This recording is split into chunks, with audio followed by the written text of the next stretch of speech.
This is Real Estate Rookie episode 258.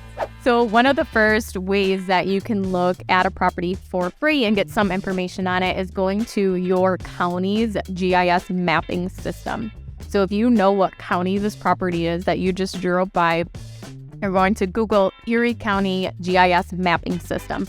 It will take you to the county website where there's a link to their mapping system where you can put in the address of the property. You can kind of zoom in on a map on the property, and it's going to give you some generic details about the property. My name is Ashley Kerr, and I'm here with my co-host, Tony Robinson. And welcome to the Real Estate Rookie podcast, where every week, twice a week, we bring you the inspiration, motivation, and stories you need to hear to kickstart your investing journey. And today, I want to shout out Chad and Emily, who left us a 5-star review on Apple Podcasts. They say, longtime BP listener, but I love the way the hosts keep it simple and actionable.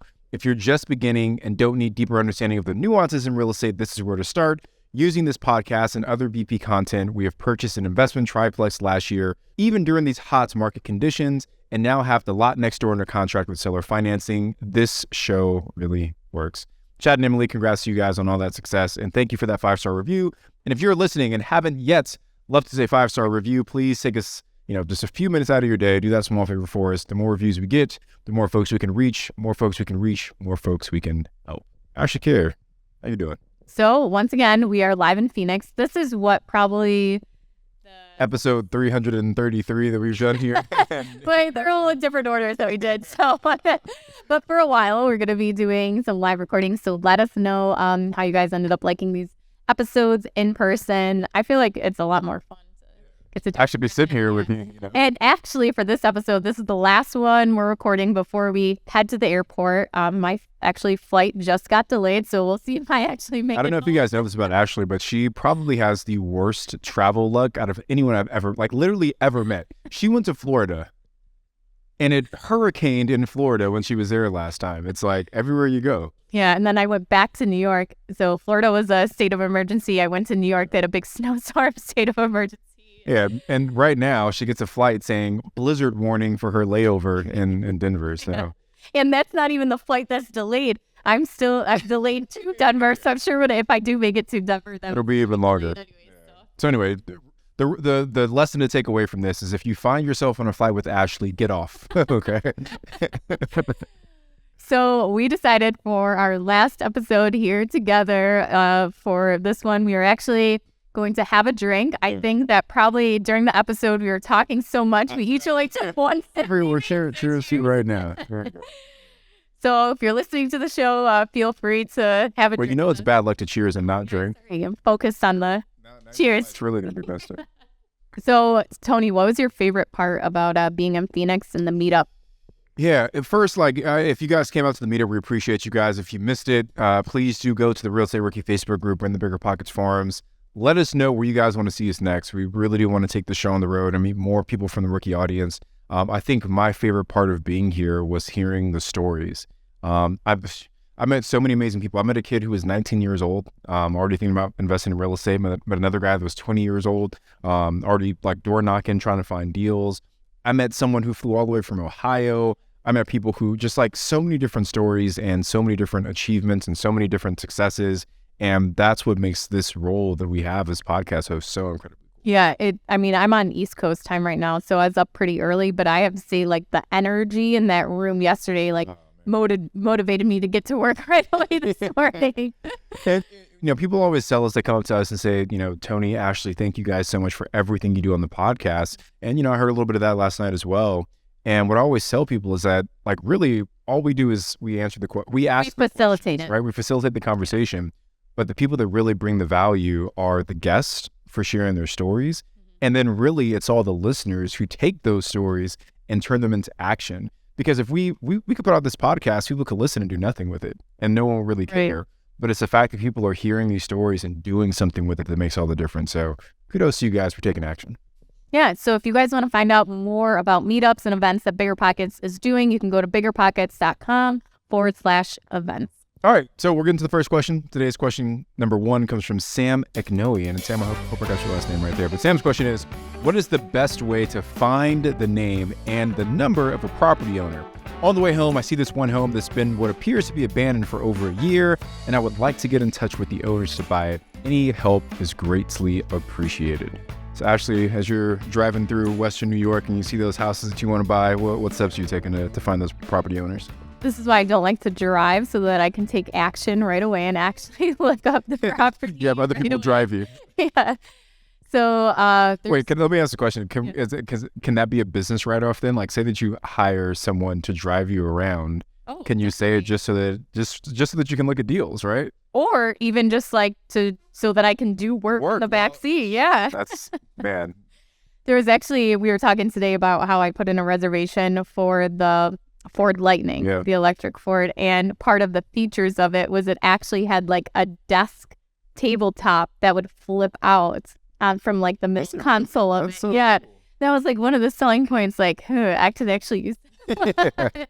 So a new tax strategies unlocked here on the Ricky podcast. So one of the first ways that you can look at a property for free and get some information on it is going to your county's GIS mapping system. So if you know what county this property is that you just drove by, you're going to Google Erie County GIS mapping system. It will take you to the county website where there's a link to their mapping system where you can put in the address of the property. You can kind of zoom in on a map on the property, and it's going to give you some generic details about the property. So you'll have the address, you'll have the current owner. Sometimes it will include the sales history of the property, what the county property taxes are, and then also a mailing address for the owner. So that's the address that is actually on the tax record where the property taxes are mailed. So you can get an idea of, okay, if the property or the mailing address shows like out of state, okay, it's probably an out of state owner. If the property taxes are mailed to that property and it appears to be vacant, okay, well then that's kind of a dead end, because if you mail to that property, you're not really going to get anyone if you do know that it's vacant. Or maybe it's just really distressed and it's really not vacant. So that would be the starting point, is going on there. You could also go to the town website and pull up the property taxes. Almost all municipalities have the property taxes online that you can go and you just put in the address and it will pull up the property tax record showing the mailing address and the current property owner. Then there's paid services like PropStream, where you can pay $99 per month to get, access to information like that. And then also Invelo is a new partner with biggerpockets, where you can pull information like that too. So if you're a pro member, that is free. Yeah. I've used the paid software a lot to source all of our off-market deals. And yeah, it's super cool. 30 seconds or less, you find the property, plug the address in, skip trace the owner, and you got some contact information. Do you want to talk more about skip tracing? Because I touched on the mailing addresses if you're mailing them a letter. Yeah, so it's a lot of times these property softwares, they will give you, as part of your initial subscription, the property owner's name and address. But if you want a phone number, typically you have to skip trace. And skip trace comes from I don't know where it comes from. But anyway, the process of skip tracing is, I don't know what it does in the back end, but it takes this person's information, their name, their addresses, and it looks for some kind of records online that have phone numbers associated with that person's information. And then it spits out a phone number for that person. Typically, you're going to get several phone numbers, and you don't know which one is the right one. You could get up to 10 phone numbers back for one person. You got to work through each one of those 10 to find the right phone number. And sometimes you'll say you're calling for Ashley, and maybe you find Ashley's brother. And this is not Ashley Care. This is Ashley. What's your brother's name? Chad. This is Chad Care. What are you calling for? Malloy. Yeah. Yeah. Oh yeah, Malloy. Yeah. But anyway, there's sometimes you have to work through some of those dead leads. Some of the other issues that I run into sometimes with some of these paid software is that when you look up the owner, sometimes it's an LLC. And with an LLC, it doesn't really show what the owner's name is. Sometimes it's a PO box, so it's hard to figure out where to mail that stuff. So what I typically do when it's an LLC or some kind of entity is I look that up on the Secretary of State website. So every state has an SOS website, Secretary of State. And if you plug in that entity's name, so 123 Main Street LLC, and then it shows who the registered agent is, sometimes a mailing address, and then there's one step further you can take to try and find that person's contact information. And if you remember when you were a toddler and you went to somebody's house and they didn't have a booster seat, they give you that big old phone book to sit on as a booster seat. So you can go online these days and go to the whitepages.com and you can, even search the person's name on there too by state. So if you do get their mailing address, you might even be able to get a phone number off of the white pages too. Have you used that with success before, the white pages? Yeah. I've never, like, I know that it's around, but I've never actually used it. But like you've actually had success with it. Yeah, and also another way too is like if you have the person's name, so if it's a personal name, and maybe you have their mailing address, so you know that they're from, Buffalo, New York, and you go onto Facebook and search their name on Facebook too, and see if anybody comes up that, it shows that, Tony Robinson from Buffalo, New York, he has it in his profile, comes up, you can take that risk and message the person, hey, are you the owner of this property? That's like some next level type sleuthing there. Have you seen You on Netflix? Yeah. That's like some Joe type activity. So for all my You fans out there, you know what I'm talking about. Cool. All right, let's jump into the next question here. Yeah. So question number 2 today comes from Will Harrington, and Will says, for those of you who do direct mail, do you list your offer price and terms in the letter, or is the goal to get them on the phone first? That's a great question, Will, and I'll kind of share what steps I take in this. So when you send direct mail, if you think about it almost like dating, right? And you like the dating analogy with like partnerships, but it works well for this as well. When you date someone, when you first meet them, you don't say, I love you and I want to marry you. You say, hi, my name is Tony. What's your name? And when you're going off market, it's very much the same process, right? 2 reasons that I would recommend you don't give the offer up front. First, it could turn that person off if the offer is way too low. They might not even take the time to respond to you. And maybe they would have taken that offer had you really built some rapport with them first and kind of, communicated the value you can provide to them and all those other things, but they just see the number first. If it's lower than what they want, they may not even take the time to communicate with you. And on the flip side, if your number is super high and they respond right away and say, yes, take my home, it's probably a sign that you could have gotten it for a lower price. So I think the purpose of that direct mail is just to express your interest in purchasing that property. And then it's the phone to phone or the face to face or on the phone conversations where you build that relationship and, provide the value to get it at the right price. Yeah, the person that I want to refer you guys to is Nate Robbins. So on Instagram, he's N8, the number 8 Robbins, and I have him on to every boot camp session I do to talk about like direct mail and cold calling. So what he does is I agree, like not putting the terms because you haven't even seen the inside of the property yet, most likely. So you don't actually know what you can really offer the person.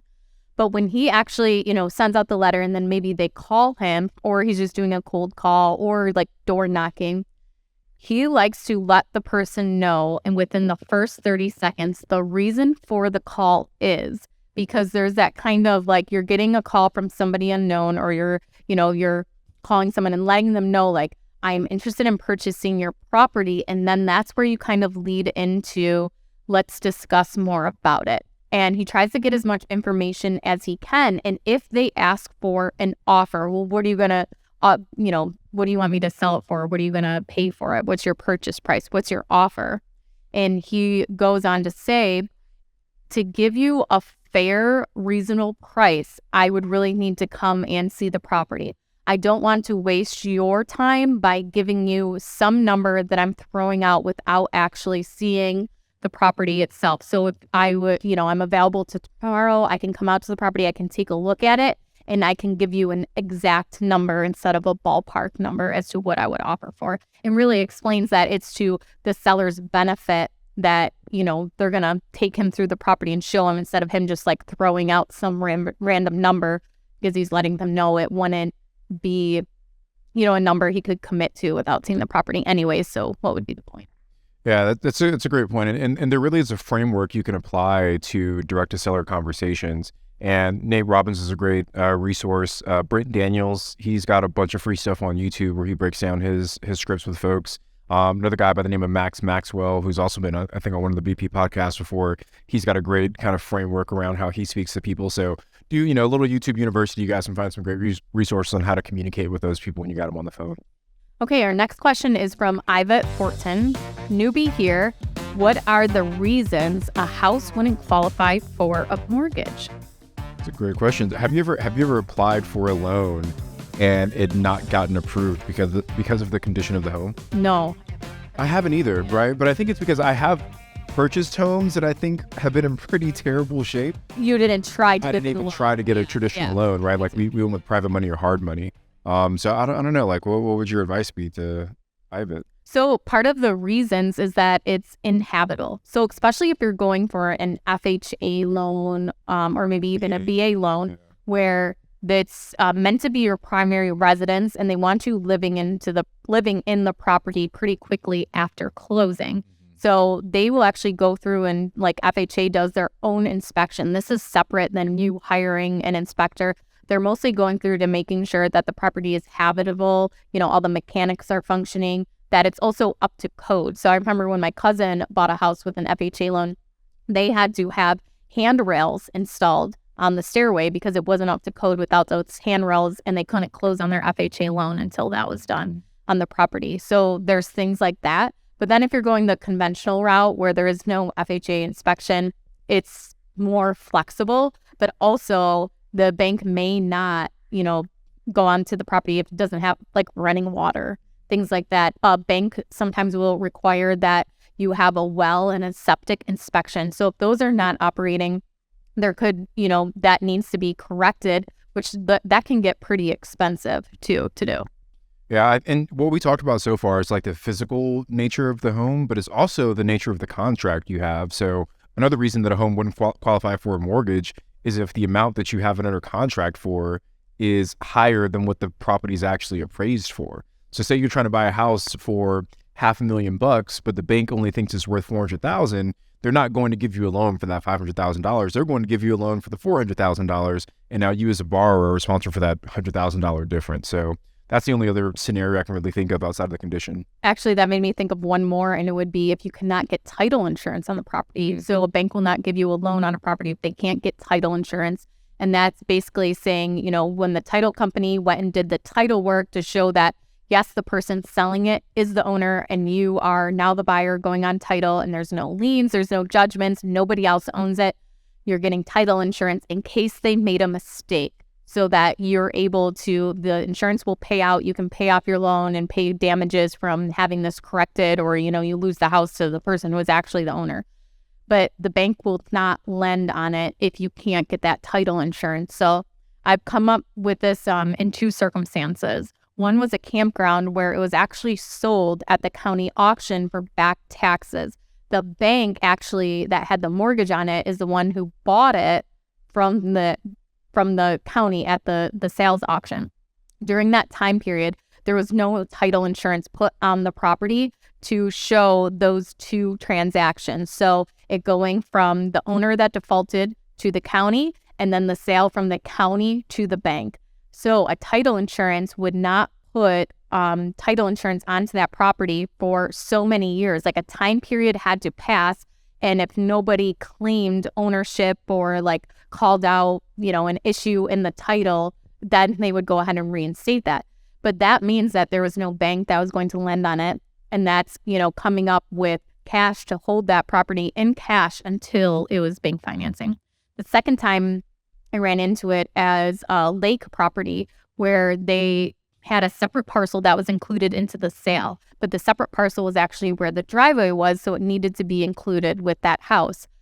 The lake association had actually sold that piece of property to the current owners.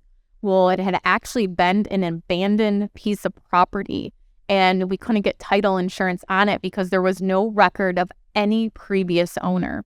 And later on, we actually did some digging, and the sellers actually found a letter of abandonment.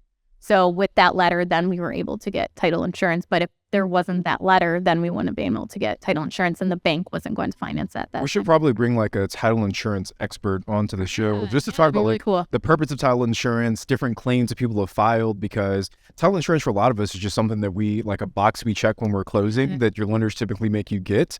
But it's not something I think a lot of people understand in detail around, like, what is it actually for? When can I use it? And what are the risks of not having title insurance? Yeah, I actually did last spring. I did a hard money loan, and the closing was actually at the attorney's office of the hard money lender.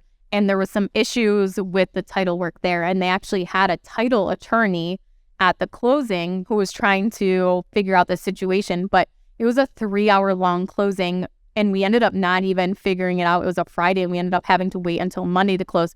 But, we sat there and we literally just picked this title attorney's brain, like going after all these scenarios and things. And it was really interesting. So yeah, maybe I did ask him if he would like to come on the podcast and stuff. He's like, I do like so many speaking events and things like that. Here I am thinking like, here's an opportunity. Come, get some more clients, come to the podcast. He's like, oh, I do so many speaking engagements. I'm really kind of burnt out. I'm like, oh, okay. You win some, you lose some. Yeah.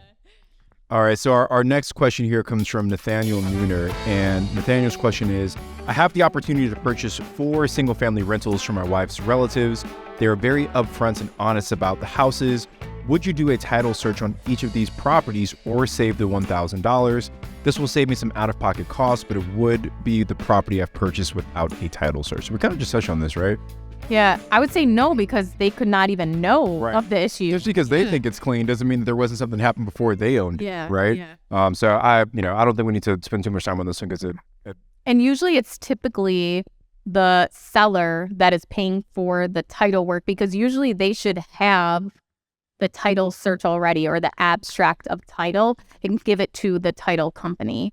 And then then it gets sent to your attorney, and then you're updating it from there. So I think we pay for our title work. Well, I think it's like split because it goes on both sides of it. Okay. So, but like you can usually have the seller cover all of it, but it like there's work that needs to be done on both ends. So there was actually a property I was selling that somehow we misplaced the title of abstract, the title search. So we had to pay for a new title search. So I'm thinking at the cost of that they probably don't have the title search anymore. Yeah. That being that it would cost $1,000, because usually it's not that much to just update a title. And I was gonna say, I'm not even sure like what we pay for our title reports, because like it's just something that's like rolled into our closing costs. So like if you ask me what we pay, I can't even tell you. Yeah, my attorney, we usually pay around like $1,200 per closing, and she fronts the closing costs like of doing the title work. So like I know that she's not making only $200. Right.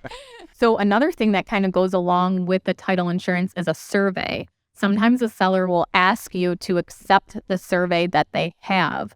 So I actually just closed on a property last year where I accepted a survey from 1986.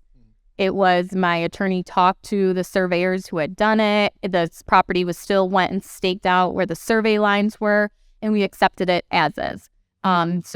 But that is something to also be cautious of if lot lines have changed and the survey has been different. So there's also been properties where we went to, the seller went to go have it surveyed, and issues came up from the last time they had it surveyed until now, and they had to resolve those issues with the neighboring property owner before we could actually close onto the property. So that's like another thing to, not skimp on if you're not sure of the whole picture of the parcel. Yeah, I mean, I think for me, just the spirit of the question, I think is like, what are some ways I can save money? But I think if you are making this several $100,000 investment into a property, spending that extra $1,000 to protect yourself is so worth that small investment. Because imagine if there was an issue with the title or the survey or whatever it was, that's going to come back and potentially cost you way more headache, more cost, and more time than the upfront cost of $1,000 or so. And do people actually go and not do the title search? They must be just doing a quick claim deed and then updating the title, not actually going back and doing the title search. I've never not had a title report run, so I'm not even sure what the process is if you don't. I literally couldn't even tell you. Yeah, because you'll still have to pay a fee to have the title updated to show that you are now, hold the deed on the property. Another thing to kind of add on to that too is, within like the last couple of years, America's really hot. People are waiving inspections, everything like that. And, you couldn't have any kind of contingency on a property. But now that is kind of changing. And also with this example where it's your family. So I doubt that you're competing against a ton of other buyers too. So I think it would be perfectly acceptable to ask for these things. And even for anyone listening, if you're putting in offers, now is not the time to skip an inspection. Like, you're at an advantage now that you can, put an inspection into your property and you're not going to be completely out of, the bidding process, I guess. Yeah, I think in the last few years, to be competitive, a lot of people were doing that. But for our rookies, I think it is a slippery slope, right? Because if you get into a property, there are some things this family they might not even know that something's wrong with the property, right? Like, when's the last time they scoped the sewer line, or they checked the HVAC, or if there's a septic tank, did they have the septic tank inspected? There's so many things that are kind of behind closed doors that you can't see unless you open up and do an inspection. Or one thing may be okay to you, be okay to your father-in-law, but not be okay to you. Like, oh yeah, every year I got to go in there and jiggle this thing, But it's fine. It's no big deal. Just give the hot water tank, and maybe starts making noise. Just give it a couple kicks. Right. Everything is good. Yeah. Because I think it's way better to just go ahead with the inspection now and just be honest with them too, and say, you know what, I completely understand your honesty, but I would still like to do an inspection and all of these things in case there's things you guys don't know about the property. So if they're rental properties and maybe it's a septic or a sewer and you want to do a sewer scope, is to, one of the tenants could have shoved something down there and it's about to, crack the pipe or something like that. So, or even sometimes little things change in the code, and what's safe 30 years ago might not be safe today. We have a property where it was something about the wall in between the garage, the wall in between your home and the garage, there wasn't enough fire protection in that wall, So it's there's certain little things that pop up that you never know unless you actually do that inspection. Yeah. All right, so our next question comes from Emily P. And Emily's question is, does anyone know that if the housing market crashes, if you can buy a house for investment purposes, if your primary residence is underwater? If I'm still making payments, but suddenly its value dropped by $200,000 and I owe more than it's worth. So this is a great question, Emily, and this is just to paint the picture for the rookies in case that wasn't clear. What Emily's question is say you have a primary residence that you bought for $500,000. That's the amount of the mortgage that you have on that property. Your loan balance is $500,000. Because the market shifts, say your appraised value, so what your property would sell for today, goes from $500,000 down to $200,000, right? Some big difference. So now you're underwater on that property. Emily's question is, does the fact that I have negative equity, right, the loan balance on my house is higher than what the appraised value is, will that stop me from buying an investment property? The short answer is no, it shouldn't, right? Typically, when you're going to apply for a new loan, what they are looking at to approve you for that mortgage is your debt to income ratio and your credit score, right? They want to know, what is your profile as a borrower? As long as you are current on your mortgage and as long as your credit score is still strong, you have the ability to get approved for that new mortgage with your debt to income ratio. Typically, they're going to approve you for that loan. What they won't look at, and I don't know if, I don't think you've ever had this happen before either, when you apply for a home, typically they are not going to go back and appraise all of the other properties that you own to make sure that they're, underwater or not underwater. Yeah, the only reason they would do an appraisal on your primary residence is if you're going to use that house as collateral for the loan. So if you're getting a line of credit, you're refinancing your mortgage, or maybe you're doing a portfolio loan where you're including a rental property and your primary residence. But if you are not using that property as collateral, they will never go and ask. And if they do ask what the value of that house is, you can tell them, I purchased the property for $500,000, in 2021 or whatever it is, and give them the purchase price of that property. Plus, maybe if you did any improvements on it to show the value of the property. Yeah, I'm trying to think if there's any risks associated with that happening, right? Where your primary residence goes underwater. And as long as you're on long-term fixed debt, and you have the ability to keep making those payments, hopefully eventually your house value is going to rebound. Maybe the only time you get in trouble is if you're on some kind of adjustable rate mortgage or some kind of short-term debt where the payment is one number today, but a year from now it's going to, adjust up to some higher number. Now you've got a mortgage that was $2,000, now it's $5,000 or some other crazy high number, and now you don't have the ability to carry both of those mortgages. And that could happen even if your property has appreciated value, where that happens, where your payment changes if you are on you switch to a variable interest rate.